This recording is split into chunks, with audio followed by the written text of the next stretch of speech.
Здравствуйте, уважаемые друзья! Сегодня мы продолжим ту тему, которую мы затронули на предыдущей лекции, то есть история развития осетинского литературного языка. Совершенно очевидно, что возрождение и развитие осетинского языка как национального языка нашего народа не может быть успешно реализовано без правильного решения вопроса о принципах развития его литературной формы. Несостоявшееся урегулирование этой проблемы в том виде, который предполагался в 20-30-е годы прошлого века, то есть на базе только иронского диалекта, выплеснулось в горячие споры, которые имели место, в частности, в период подготовки и принятия Конституции Республики Северная Осетия-Алания в 1994 году, когда часть дегорской интеллигенции настаивала на признании дегорского языка в качестве государственного, наряду с иронским языком. В действительности, в дискуссии вокруг статуса иронского и дегорского наречий, то есть являются ли они диалектами одного языка или отдельными языками, ответ найти довольно легко при использовании принципов социолингвистической науки, в которой эта проблема имеет четкое решение, основанное не на лингвистическом, а на общественно-психологическом факторе, в соответствии с которым разница между языком и диалектом определяется следующим образом. Если носители двух родственных наречий ощущают себя представителями двух разных народов, то эти наречия признаются разными языками. Если же носители двух родственных наречий считают себя представителями одного народа, то эти наречия являются диалектами национального языка этого народа. Поскольку очевидно, что носители иронского и дегорского наречий ощущают себя одним народом, то эти наречия однозначно являются диалектами единого осетинского национального языка. Как известно, в течение XX века на их основе сложились две литературные формы. По классическому определению, литературный язык – это язык официально-деловых документов, школьного обучения, письменно-бытового общения, науки, публицистики, художественной литературы, в общем, всех проявлений культуры, выражающейся в словесной форме. Соответственно, в настоящее время можно говорить о том, что у единого национального осетинского языка фактически существуют две литературные формы, параллельно функционирующие во всех указанных сферах. При этом общеизвестно, что существуют народы, имеющие не только два, но и более вариантов литературного языка. Мировой опыт языковой политики дает достаточное количество примеров правильного решения подобных междиалектных взаимоотношений. Так, например, наличие двух конкурирующих вариантов литературной нормы свойственно одному из крупных романских языков – галисийскому, используемому 4 миллионами жителей испанской провинции Галисия. Региональные варианты – северный, центральный и южный – присущи итальянскому языку. Характерной особенностью языковых отношений современной Албании является существование двух исторически сложившихся вариантов литературного языка, один из которых базируется на южном, тоскском диалекте, а другой – на северном, гекском. Борьба за устранение разрыва между письменной и разговорной формами норвежского языка также привела к наличию в современной Норвегии двух форм литературного языка. Существуют и противоположные примеры.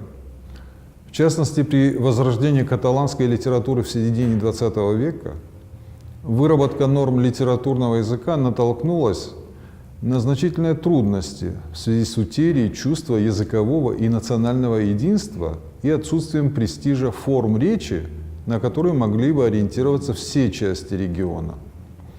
В конечном итоге литературная норма была установлена с опорой на барселонскую речь, хотя существовала литературная традиция и Валенсии, Балеарских островов и Руссельона. Именно это внелитературное положение валенсийского диалекта привело к тому, что валенсийцы теперь настаивают на создании независимого валенсийского языка вместо единого каталанского с барселонским и валенсийскими вариантами. Представляется очевидная аналогия способов решения проблемы в Каталонии и Осетии, так же, как и сходство результатов. И тем более показательна разумность подходов к аналогичным проблемам, например, в Швейцарии, в частности в области ретро-романского языка, который имеет 6 вариантов литературной формы: сурсельский, сурмиранский, суцвельский, верхнеэнгадинский, нижнеэнгадинский и мюнстерский. Все эти варианты представлены в художественной литературе, на них ведется преподавание в начальных классах, издаются учебники, транслируются радио и телепередачи. В кантоне Граубюнден, где расселена основная часть ретро-романцев, обучение в школе ведется на немецком, ретро-романском и итальянском. При этом учебники и учебные пособия созданы на всех вариантах ретро-романского.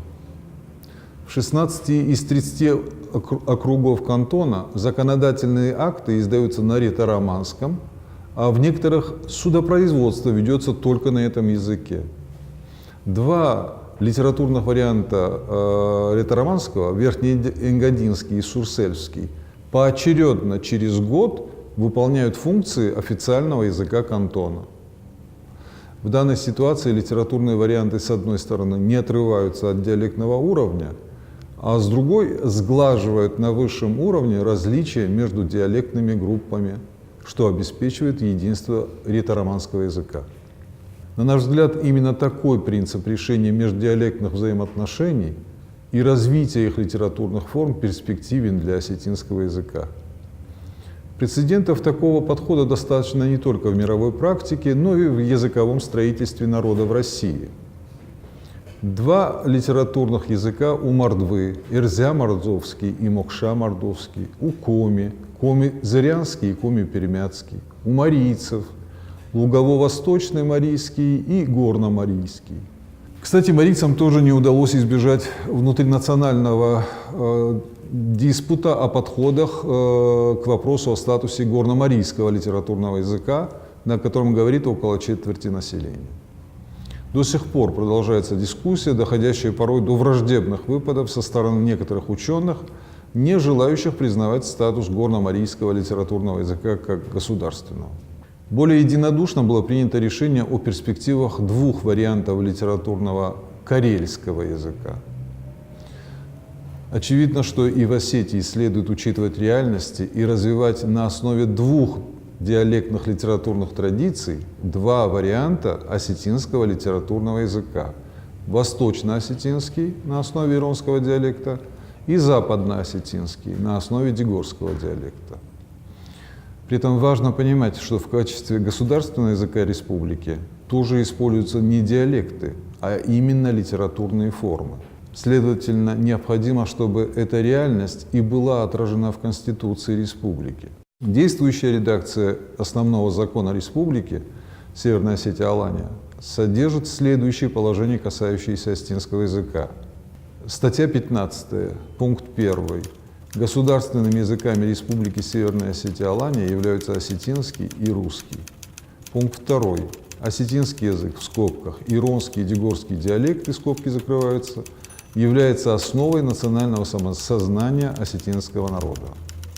Сохранение и развитие осетинского языка является одной из важнейших задач органов государственной власти Республики Северная Осетия-Алания. Конец цитаты. Полагаю, что было бы целесообразно внести изменения в первую часть статьи 15, сформулировав ее следующим образом. Государственными языками Республики Северная Осетия-Алания являются осетинский язык в скобках, иронская и дигорская литературные формы, скобки закрываются, и русский язык.